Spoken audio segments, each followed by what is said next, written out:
Hello friends, welcome back to my channel. Radhe Radhe, Hare Krishna. Friends, आज हम बात करेंगे स्कंद पुराण में कहा गया है, जो कि जिनका वर्णन है शिव का।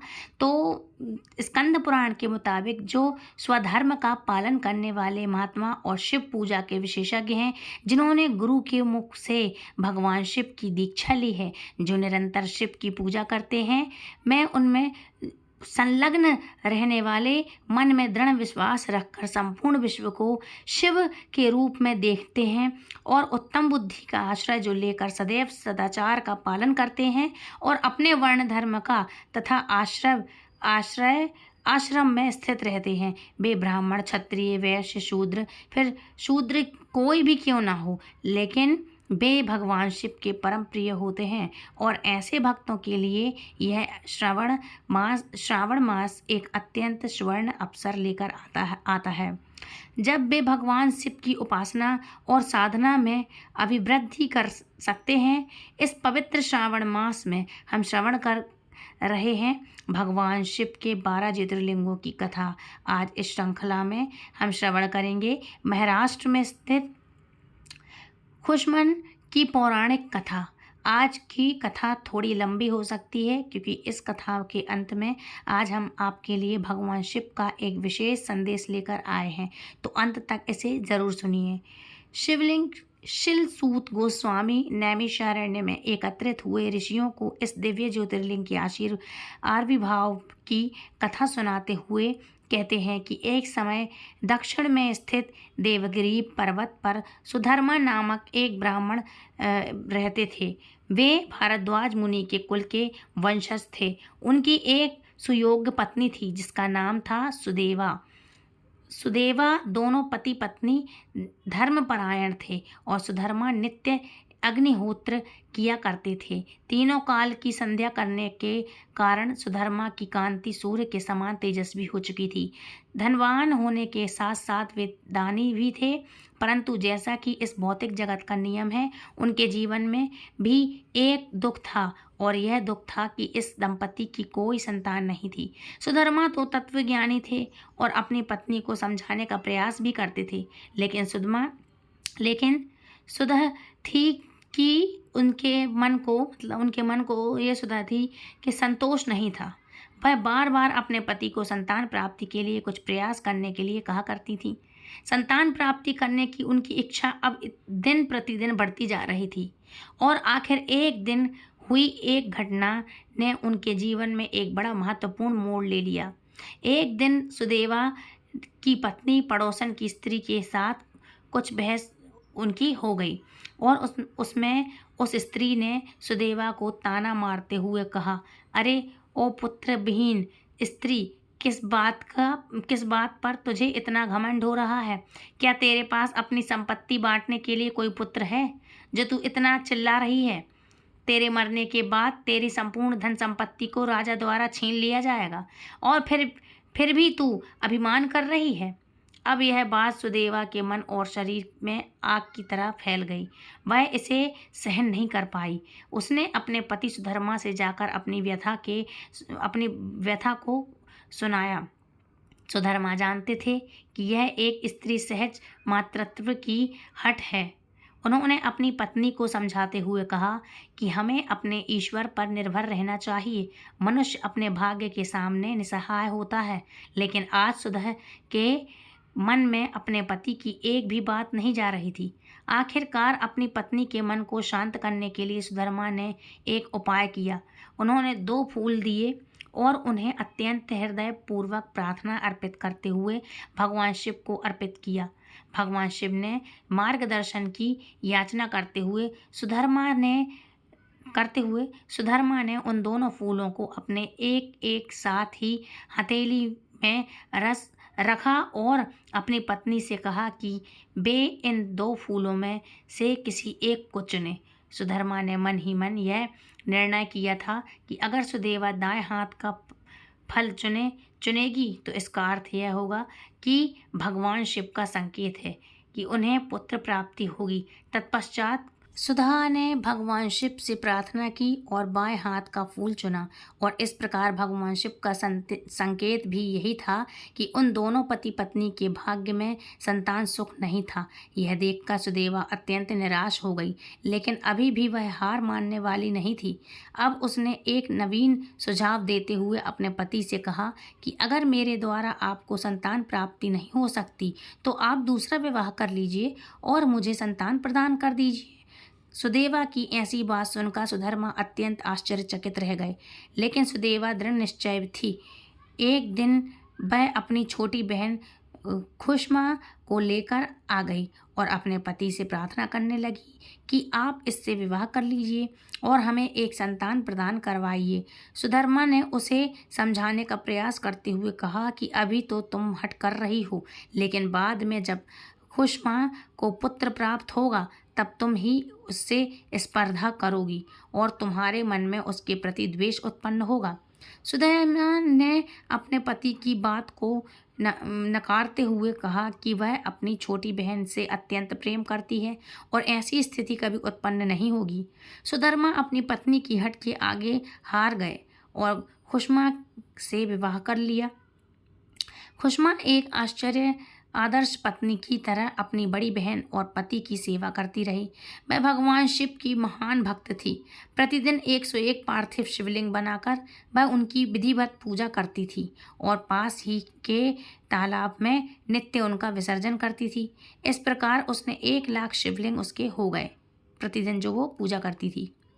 पूजा समाप्त कर ली थी उसने और भोलेनाथ की कृपा से कुछ ही दिनों में खुशमा को एक पुत्र की प्राप्ति हुई। यह पुत्र अत्यंत सुंदर और सभी सद्गुणों से युक्त था। सुधर्मा ब्राह्मण भी अपने पुत्र का मुख देखकर अत्यंत प्रसन्न हुए। शुरुआत में तो सुदेवा भी खुश हुई, लेकिन धीरे धीरे उसकी प्रसन्नता अब कम होने लगी और उसका स्थान द्वेष लेने लगा। चारों ओर अब खुशमा और उसके पुत्र की ही चर्चा होती। सुदेवा को कोई पूछता भी नहीं था और यह देखकर अब सुदेवा के मन में ईर्ष्या की आग जलने लगी थी। समय बीतता गया और खुशमा का पुत्र युवान हो गया। एक अत्यंत सुंदर और सुशील कन्या के साथ उसका विवाह करवा दिया गया। घर आंगन खुशियों से भर गया, लेकिन यह खुशियाँ अधिक समय तक कहाँ टिकने वाली थीं। घर में वधू के आ जाने से सुदेवा और अधिक जलने लगी थी। उसने खुशमा की प्रसन्नता देखी नहीं गई उसको, और फिर क्या था, उसने वही किया जो उसे कभी नहीं करना चाहिए था। एक रात जब खुशमा का पुत्र उसका पुत्र चैन की नींद सो रहा था तो सुदेवा ने एक अत्यंत धारदार हथियार लेकर उस युवक की नृशंस हत्या कर दी। उसके शरीर के टुकड़े टुकड़े कर दिए और उन टुकड़ों को तालाब में बहा दिया। ईर्ष्या में अंधा व्यक्ति भला क्या सकता है।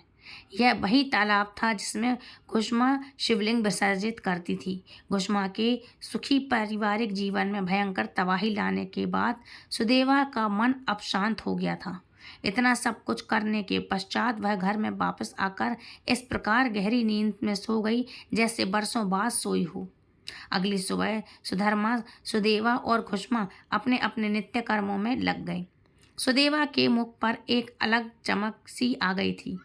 खुशी थी, परंतु जब वधू ने उठकर देखा तो शैया रक्त से सनी हुई थी। उस पर पति के शरीर के कुछ टुकड़े पड़े थे और यह देखकर उसके पैरों तले से जमीन खिसक गई। दौड़ती हुई वह अपनी सास के पास गई और सारा वृतांत कह सुनाया। अपने पति की मृत्यु पाकर के वह फूट फूट कर रोने लगी और अपने भाग्य को कोसने लगी। सुदैमा की वधू के मुख से यह दुखद समाचार सुनकर झूठ मूठ के आंसू बहाने लगी। उसके आंसू देखकर लग रहा था जैसे वो उस पुत्र से बहुत प्रेम करती हो। वधू के करुण आक्र सुनकर, उसके करुण अश्रु, उसका दुख सुनकर उसके मन को ठंडक मिल रही थी और अब वह प्रतीक्षा कर रही थी कि कब वह खुशमा की आंखों से बहते हुए आंसू देखे और उसके हृदय को सांत्वना मिले, लेकिन ऐसा हुआ ही नहीं। अपने पुत्र की मृत्यु का समाचार सुनकर सुधर्मा और खुशमा किंचित मात्र भी विचलित नहीं हुई। प्रतिदिन भगवान शंकर की पूजा अर्चना करना उसका धर्म था, नियम था। जब तक वह नित्य कर्म से निवृत्त नहीं हुए उन्होंने अन्य किसी बात की चर्चा या चिंता नहीं की।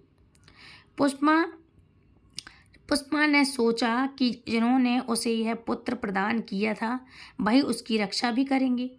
दोपहर को कुसुमा 101 पार्थिव शिवलिंग की पूजा करने के पश्चात संपूर्ण अवस्था के साथ उन शिवलिंग को विसर्जित करने के लिए उस सरोवर पर गई। विसर्जन के लिए उसने नदी में प्रवेश किया और अत्यंत भक्ति और श्रद्धा से उन शिवलिंग को पानी में बहा दिया। उसके बाद जैसे ही वह बाहर के किनारे पर आई उसने देखा कि उसका पुत्र किनारे पर जीवित खड़ा था। उसके पुत्र ने कुसुमा को सारा वृतांत कह सुनाया कि किस प्रकार सुदेवा ने बर्बरता पूर्वक उसकी हत्या की थी और कैसे भगवान शिव ने उसकी रक्षा की थी। यह सुनकर कुसुमा को कोई आश्चर्य नहीं हुआ, क्योंकि उसे तो पहले से ही महादेव पर विश्वास था कि वही उसकी रक्षा करेंगे। अब वो स्थिति प्रज्ञ बन चुकी थी और उसी क्षण अत्यंत सुंदर स्वरूप में भगवान शिव कुसुमा और उसके पुत्र के समक्ष प्रकट हुए।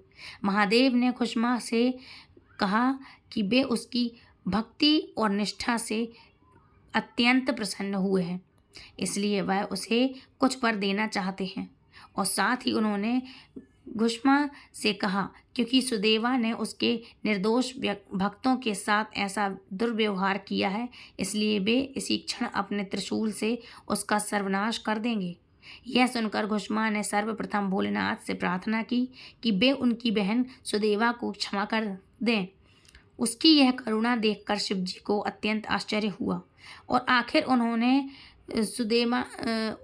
भगवान ने उसकी बहन से को वरदान मांगने के लिए कहा। उसके उत्तर में कुसुमा ने कहा कि यदि वे सच में उसकी भक्ति और निष्ठा से प्रसन्न हैं तो वे उस स्थान पर सदा निवास करें और उनके नाम से ही जाने जाएं। उनकी प्रार्थना को स्वीकार करते हुए महादेव उसी स्थान पर घुश्मेश्वर के नाम से विराजमान हो गए।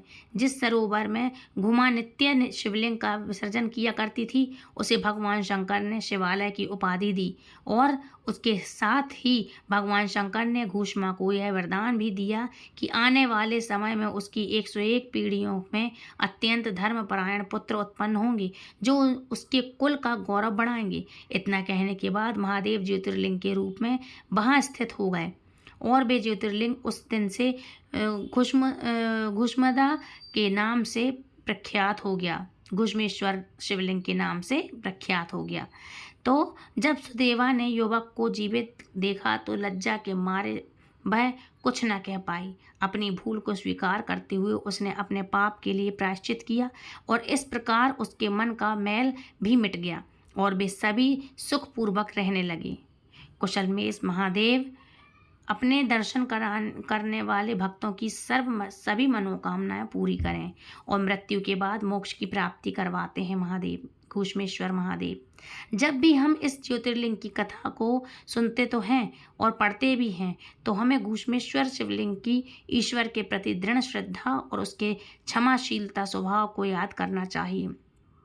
अन्य हिंदू मंदिरों की तरह इस ज्योतिर्लिंग के ऊपर भी 13 और 14वीं शताब्दी में मुगल सुल्तान के क्रूर राजाओं द्वारा आक्रमण किया गया था। इस मंदिर को उन्होंने लूटने की और तोड़ने की भी खूब बार कोशिश की, लेकिन मंदिर टूटा नहीं। इसका साक्षी हमारा इतिहास रहा है, लेकिन फिर भी कुछ निर्लज्ज राजकीय नेताओं को हिंदू हिंसक लगता है, तो जो भी अपने को हिंदू कहते हैं वह 24 घंटा हिंसा हिंसा हिंसा, नफरत नफरत नफरत। और शिवजी महाराज के और शिवाजी जो महाराज थे उनके दादाजी मालोजी फसले ने 16वीं शताब्दी में इसका जीर्ण उद्धार करवाया, मतलब फिर से करवाया उसका निर्माण। और उसके बाद 18वीं शताब्दी में रानी अहिल्याबाई होलकर ने इस मंदिर को वर्तमान स्वरूप प्रदान किया, मतलब और अच्छा बनवाया, आगे के लिए अच्छा बनवा दिया। तो यह थी आज की हमारी घुश्मेश्वर ज्योतिर्लिंग की कथा, सुंदर और प्रेरणादायक कथा कि हमें सबके प्रति हिंसा नहीं रखना चाहिए, सबके प्रति दया का भाव रखना चाहिए। तो बोलो घूष्मेश्वर महादेव की जय हो। ये आज की कथा। अब बात करते हैं शिव महापुराण के अध्याय 20 के बारे में। सावन मास के अध्याय 19 में भगवान शिव ने ब्रह्मपुत्र सनत कुमार को श्रावण मास की एकादशी के व्रत का वर्णन तथा विष्णु पवित्र रोपण विधि बताई थी। अब आज इस अध्याय में अध्याय 20 में हम श्रावण मास में त्रयोदशी और चतुर्थी को किए जाने वाले कृत्यों वर्णन सुनेंगे, मतलब कृत्यों के बारे में हम सुनेंगे, समझेंगे। तो शुरू करते हैं। तो भगवान श्री सदाशिव ने सनत कुमार जी से कहा, सनत कुमार, अब मैं तुम्हें त्रयोदशी तिथि के कार्य के संबंध में बताऊंगा। इस दिन 16 उपचारों से कामदेव का पूजन करना चाहिए।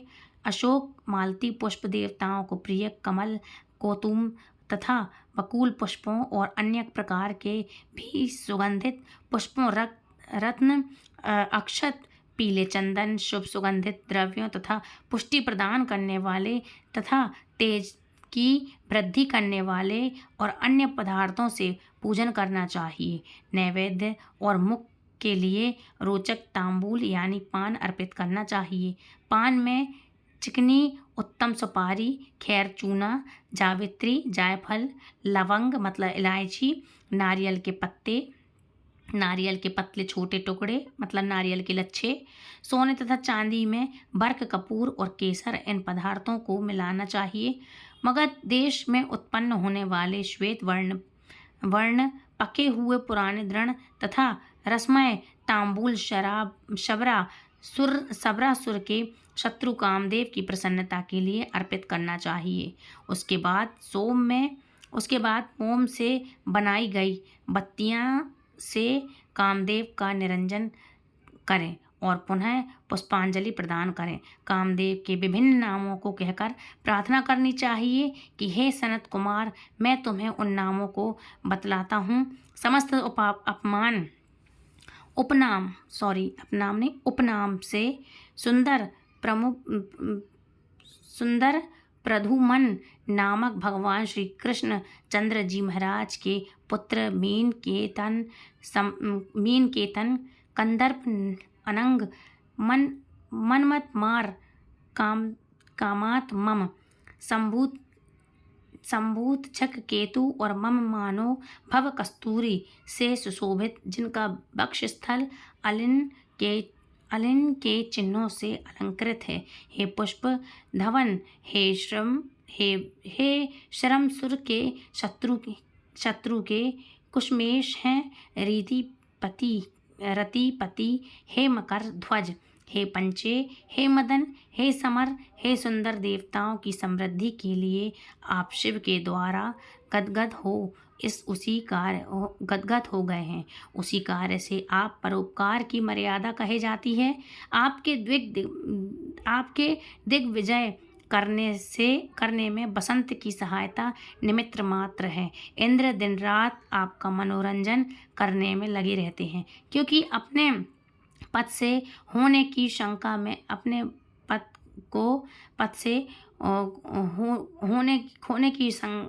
खोने की शंका में तपस्वी से भयभीत रहते हैं। मतलब उनको इंद्र को डर ही रहता है कि कोई तपस्या कर रहा है तो कहीं हम अपने पद को ना खो दें, कोई हमारा इंद्र आसन ना मांग ले। इंद्र भगवान ऐसे ही करते हैं, तो वो अपने पद को खोने की शंका में तपस्वियों से भयभीत हमेशा रहते हैं इंद्रदेव। तो आपके अतिरिक्त दृढ़ मन वाला कौन है जो शिवजी से विरोध कर सकता है? पर ब्रह्मानंद के समान आनंद देने वाला आपके अतिरिक्त दूसरा कौन है? तथा महामोह की सेनाओं में आपके समान तेजस्वी कौन है?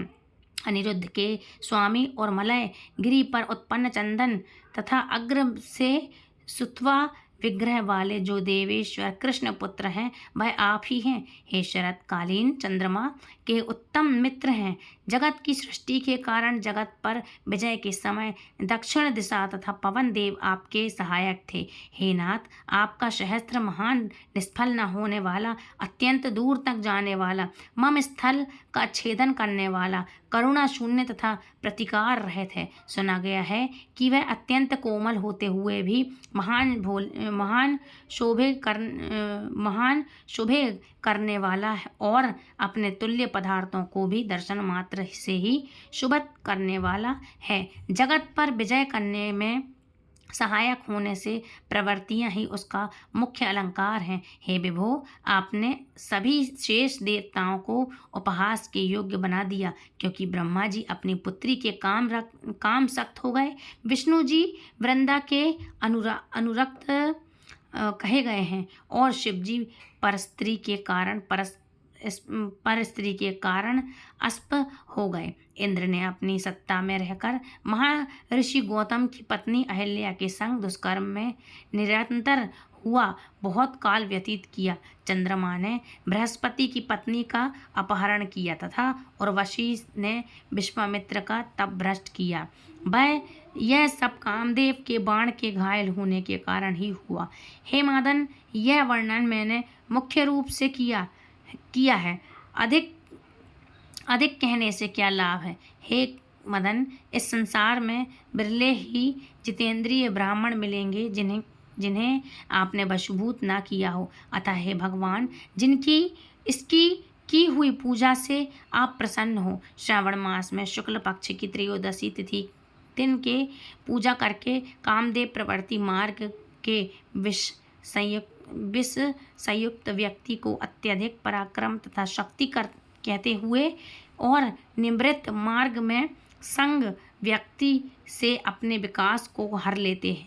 श्रावण मास में शुक्ल पक्ष की त्रयोदशी तिथि में अपनी पूजा के द्वारा संतुष्ट होकर यह कामदेव सकाम पुरुष को अनेक प्रकार के अलंकारों से विभूषित तथा मनोरम स्त्रियां प्रदान करते हैं और दीर्घजीवी गुणों से संपन्न सुख देने वाले तथा शेष वंश परंपरा वाले अनेक पुत्र देते हैं। हे मानत, त्रयोदशी तिथि का जो शुभ फल कृत्य है उसे मैंने कह दिया है। अब चतुर्दशी तिथि में जो कहना चाहिए उसे सुनिए। अष्टमी को देवी का पवित्र रोपण करने को मैंने आपसे कहा है। वह यदि उस दिन न किया गया हो तो चतुर्थी के दिन पवित्र धारण कराएं। चतुर्थी तिथि को त्रिनेत्र शिव को पवित्र अर्पण करना चाहिए। इसमें पवित्र धारण कराने की विधि देवी तथा विष्णु जी की पत्र विधि के समान ही है। केवल प्रार्थना तथा नाम आदि में अंतर कर लेना चाहिए। शिव आगमन तथा जावलन ईशी 8 अंगुल प्रणाम के 4 अंगुल प्रणाम के अथवा पूजित शिवलिंग के विस्तार के प्रभाव वाले बनकर शिव जी की प्रसन्नता के लिए अर्पण कर देना चाहिए। विधि पहले बताई गई है। फल आदि पहले कहे जा चुके हैं। जो इस व्रत को कहता व सुनता है वह कैलाश लोक प्राप्त करता है। वज्र, मैंने यह सब आपसे कह दिया है, अब आप और क्या सुनना चाहते हैं। इस प्रकार श्री स्कंद पुराण के अंतर्गत ईश्वर सनत कुमार संवाद में श्रावण मास महत्तम त्रयोदशी चतुर्थी कर्तव्य कथन नामक 20वां अध्याय संपूर्ण हुआ। यह अध्याय सुनने से शिव कृपा होती है और मोक्ष प्राप्त होता है। तो फ्रेंड्स, मिलती हूँ नेक्स्ट वीडियो में, नेक्स्ट अध्याय में। आई होप आपको आज का अध्याय अच्छा लगा होगा। तब तक के लिए राधे कृष्णा, हरि हर।